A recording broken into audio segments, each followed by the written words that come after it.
Hey guys, this is Abhishek from gadgetsnews.com, and today we are going to do a quick hands-on review of the Zenfone 6 which we have with us.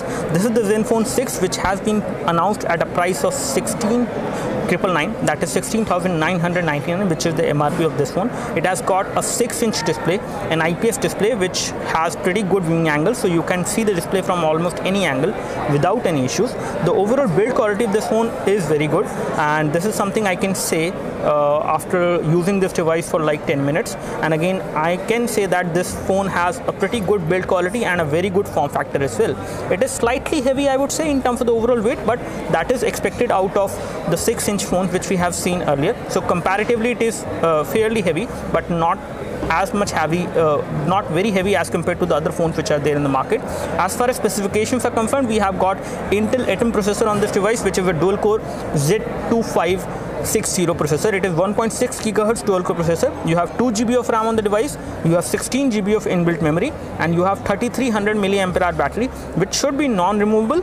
And again, as far as the design is concerned, this phone has the same design which you might have seen on the Zenfone 5, Zenfone 4, and again all the Zenfone actually have almost the same design. They look exactly the same in terms of the overall look and feel. However, the display size is something which makes them different, and the hardware specification obviously.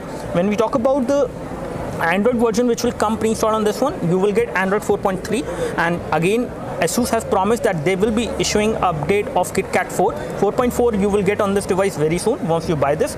This is going to be available within a week in the market, and it is going to be available for a price of 16,999. You will be able to buy it from Flipkart as well as from the offline stores. So this is how the phone looks like. It feels good. It feels slightly heavy, but again feels pretty good in terms of the build quality, and the kind of design they have is also looking good. This phone is having a premium feel. This is something I can say. The material which has been used is again rubberized matte finish back cover which we have on the back side. The back cover on this device is also removable, just like the other Zenfone, but again the battery cannot come out. So once you remove the back cover, I can show you this is the plastic thing. This is slightly better quality of plastic which they have used as compared to the other phones which we have seen. And over here you can see the SIM card slot. So you do have 2 SIM card slots which will accept, I think this one will accept a normal SIM, this one will accept the SIM card, the micro SD memory card actually. So this is not a dual SIM phone, this is only a single SIM phone. The SIM card will go over here, which should be a normal size SIM card, or it can be a micro SIM, I'm not too sure, but it looks like a micro SIM slot. Anyways, going ahead further, this is how the battery looks like. It is sealed inside, it cannot come out. Here we have the camera. The camera on this device is a 13 megapixel rear camera which has autofocus functionality as well, and you can record high definition videos both at 720p as well as at 1080p. So talking about the overall hardware specification, it is a decent device. When it comes to the front camera is a 2 megapixel camera over here. You do have proximity and ambient light sensors as well on this device. The build of the device is something which will make you say wow, because this is one of the best build quality I have seen, especially in this particular price segment. When we talk about other things, you do have a metal like brush finish over there at the top, which does look very good. You do have LED notification light as well. You have the touch capacitive buttons which are there on the body of the phone. They will not light up because you do not have LED backlight below these buttons, so they will definitely not light up. Talking about the connectivity, at the bottom you have the micro USB port for data syncing and charging. You have a primary microphone over here. You have a little indent to remove the back cover. The back cover which we have as of now, the color variant which we have is the red one, and this looks very premium and very good in terms of the finishing and the look and feel it as well. We have the power and sleep key over here which is finished in chrome, and you have the volume rocker which is also finished in chrome. Both of these are plastic buttons. They give you good amount of feedback and you can easily press them to use, and you do have a secondary microphone as well on this device for noise cancellation, which is a good thing. The primary microphone is over here at the bottom, and when we take a look over the top, on the other side we have the 3.5mm audio jack, and on this side we have nothing, no ports, no connectivity. 13 megapixel camera, LED flash, Asus branding. So this looks like a decent phone in terms of the build, in terms of the finishing. The front camera is 2 megapixel over there, and then you have 6-inch of display, which is definitely good and very good in terms of color production and the viewing angles. So taking a look over the UI, the phone is running on the custom UI which is called the Zen UI, and it is running on top of Android, but it is not making the phone slow. So everything is kind of responsive, and there is no lag of any kind as far as the UI is concerned, which is something which I really like. You do have some additional custom widgets as well which are running on top of Android. So as I said earlier, the UI is responsive, and you do have custom widgets like this one and other as well to make the thing much more interesting for you, at least the UI front. You do have additional widgets over there which you can take a look. So you have all these things over there. Apart from this, these are the applications which you will get pre-installed.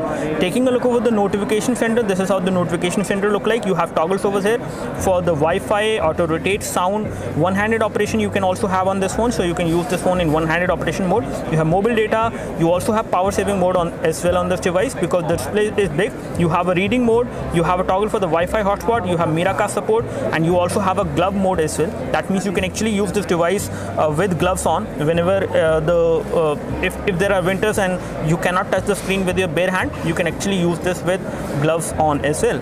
Talking about the version of Android, so it is running with Android 4.3 as we already told you. And when it comes to the storage, I can show you the scenario for the storage as well. So over here we have the storage. The storage on this device is 16 GB, out of which approximately 12.28 GB is going to be available to the user. And as of now, the current available storage is 10.95 GB. When it comes to micro SD card slot, you do have that on this device, although we cannot actually confirm whether this device will be able to support to install applications on the SD card. Talking about the RAM, we have 2 GB of RAM on this device. I can show you the current scenario. We are not running too many applications in the background as of now, and this is the current scenario. So out of 2 GB of RAM, you have around 1.4 GB available to the user. And again, the device is responsive. The UI is not lagging at all. Everything is kind of customized and optimized to run quite effectively as far as UI is concerned. We do have a power management application over there as well, which will actually help you eventually save more battery on the device. So you have a pretty big battery on this device, which is 3300 mAh, and with the ultra power saving mode, you can actually maximize the battery life. So all this you can do with the help of the power management application over there. You do have an easy mode as well. So in case the UI is kind of difficult for you to use, you can always enable the easy mode, in which the icon will become bigger and it will be easy to use the phone, especially for the older age people. You can actually give this phone and they will be able to use the phone without any issues. You do have other lock screen options as well, which allows you to have applications on the lock screen. You have instant camera shortcut as well on the lock screen. You can also swipe to launch different camera as well on the lock screen itself. All this you can do on the device. And talking about other things on the device, when it comes to the language and input, I can show you the phone dialer first of all. So this is how the phone dialer look like. This is a custom phone dialer, not a stock one. And again, when it comes to dialing a number, you do not have the option of making a video call. As you can see, you cannot make a video call directly from the phone dialer. We do have a messaging application as well, and over here under the messaging application, we have this thing, which is a kind of a keyboard, which is custom one. And again, this custom keyboard is pretty big in size. The keys are pretty big. You can easily type on this device without any issues, although you do not have continuous input supported. So continuous input is not supported, but there are suggestions which are coming on the top, with which you can actually select these suggestions and type. And again, in case you are typing a word or anything, you can actually do it like this as well. So all this is possible. So keyboard is pretty big. The display is again big enough, so you will not face any issues while typing on this device. Apart from this, let's take a look over the camera UI now. So we will find out how good is the camera, and for that I will take a photo of my iPhone 5 over there. So let me just launch the camera first of all on this one. So here we have the camera UI. This is how it looks like. On the camera UI, it looks pretty good, and it is a custom camera UI which is running on top of Android. So this is how it looks like. And when we talk about this photo is going to be captured right now in a kind of a scenario in which we do not have good amount of light. We do have some artificial light falling on the subject, but we do not have good amount of light. Let me just show you the front camera first of all. So this is how the front camera look like, and again, the front camera is decent enough to do video calls, but you will not be able to do high definition video calls, but this quality is still better as compared to the other phones which we have seen earlier. Talking about the settings for the front camera, when it comes to the video quality, you can record high definition video from the front camera. That means you can actually do a video call from the front camera as well in high definition quality. This is the rear camera, and I can show you the settings for the rear camera. This is a 13 megapixel camera which is right now set, and when it comes to the video mode, I can show you the video resolution as well. So you can record high definition video as well. A full high definition video can be recorded. And let me just take a photo of my iPhone 5 over there and show you the quality for the same. It does have autofocus and you can take the photos pretty quickly. The camera shutter is also pretty quick. You do have a continuous shooting mode also supported. So you can do it like this. You can tap it and you can take like 100 photos at once. All this you can do. Let me just show you the photos which I have actually clicked. The one which I clicked earlier. So this is one photo which I have clicked. This looks really good. I would say the camera quality is very good. In this low light, it has given very good amount of color production it has done with the photo, and the details are also pretty nice. So the camera is definitely good. It will perform much better in the daylight scenarios. Right now in the low light scenario, it has performed pretty good as well. You do have the option of trimming the videos as well whenever you are recording. So camera does offer you a lot of options, and especially one thing which I am too happy is the lock screen. So lock screen over there, if I actually show you the lock screen has some shortcuts which actually allows you to, okay, yeah. So the lock screen has these shortcuts over there. So you can actually launch the camera, you can launch the phone dialer or messaging application, as well as the notification from these applications will also appear on the lock screen. So all this you can do on this phone. This phone looks like a very good phone in terms of what kind of UI you will get, the kind of features you are getting. You have power saving mode, you have a very good display, very good viewing angles. The performance of the phone is also good.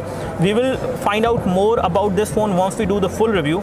This is all we have as of now. This looks like a decent phone. Do let us know if you have any specific question for the Zenfone 6. I would love to help you.